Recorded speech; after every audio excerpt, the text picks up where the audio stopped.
안녕하세요. 중년의 사랑입니다. 100일 동안 1000번의 잠자리를 가진 부부.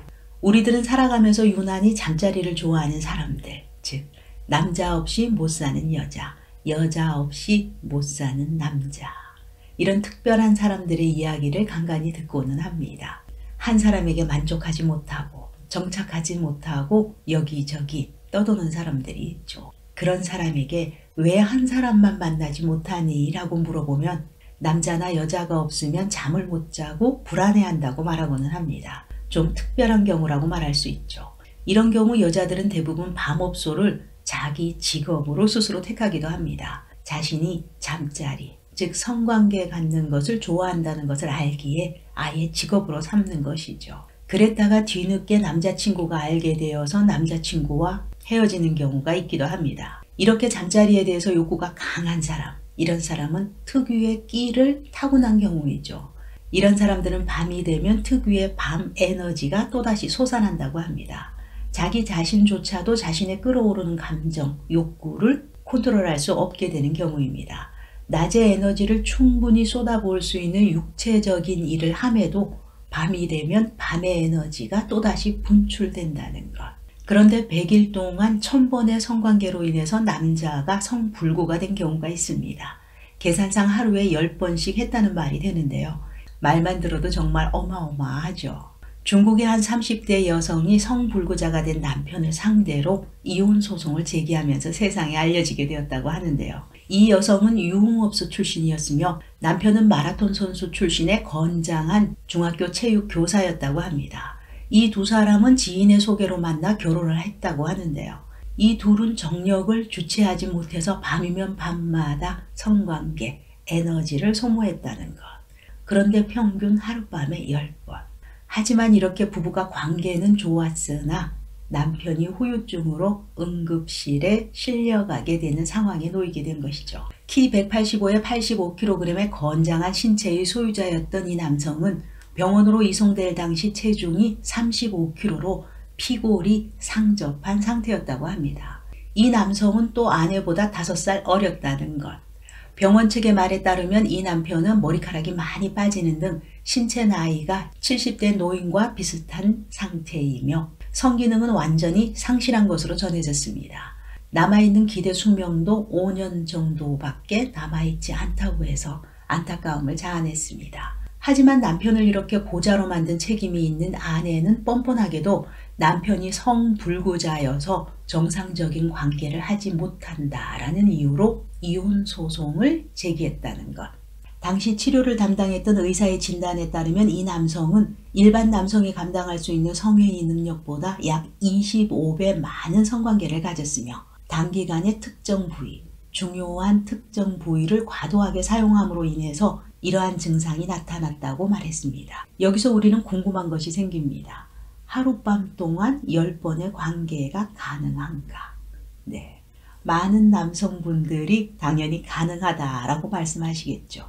그렇다면 간혹이 아닌 매일 밤 연속해서 하루에 10번씩 매일이 가능할까? 가능할까요? 85kg이던 사람이 35kg가 되도록 매일 밤 가능할까? 네. 그럼 일반 사람들의 잠자리 횟수와 행복은 어떤 관계일까요? 성관계를 많이 한 사람들이 더 행복할까요?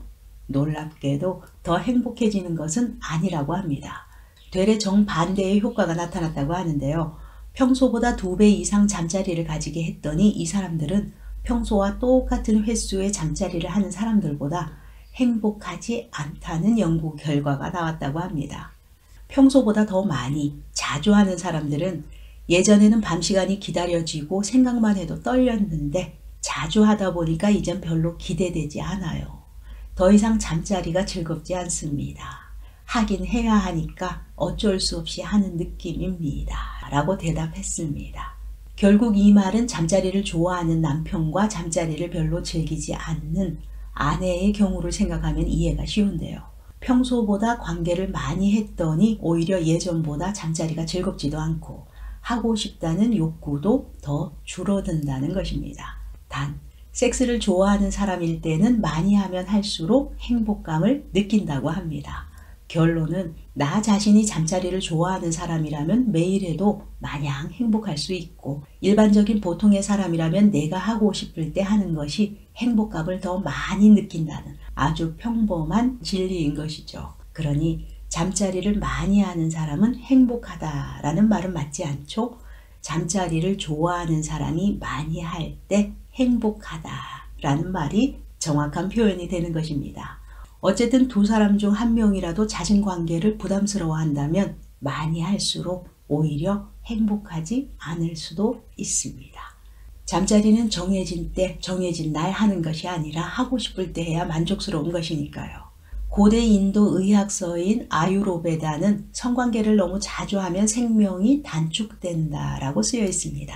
이 말은 사람들이 관계를 하게 되면 흥분하게 되고, 그 흥분이 호흡을 빨라지게 해서 삶이 단축된다라는 뜻이죠. 흥분해서 심장이 빨라지는 것이 몸에 해롭다라는 것. 그러나 현대의학은 남녀의 행위는 혈액순환을 촉진시키고 긴장을 풀어준다. 따라서 성을 억누르게 되면 심장 장애가 일어난다라고 말하고 있습니다. 이 주장도 옳다고 합니다. 동시에 아유르베다의 생명이 단축된다라는 주장도 옳다고 하는데요. 이 둘의 주장이 상반되는 것처럼 보이지만 둘 다 맞는 말이라는 것이죠.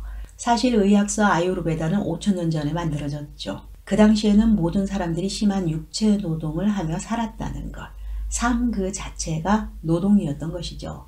따라서 일부러 긴장을 풀어줄 필요가 없었다는 것, 혈액순환을 원활하기 위해서 따로 인위적인 방법을 만들어야 할 필요가 없었다는 것.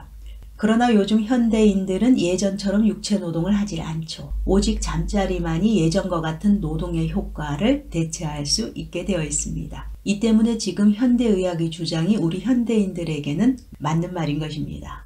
대부분의 현대인들은 문명 덕분에 신체적 노동을 거의 하지 않습니다. 그래서 성관계를 통해서 신체적 노동의 부족을 메우고 있는 것이죠. 성관계를 통해서 심장은 더욱더 빠르게 뛰고 혈액순환도 더욱 빨라지게 됩니다.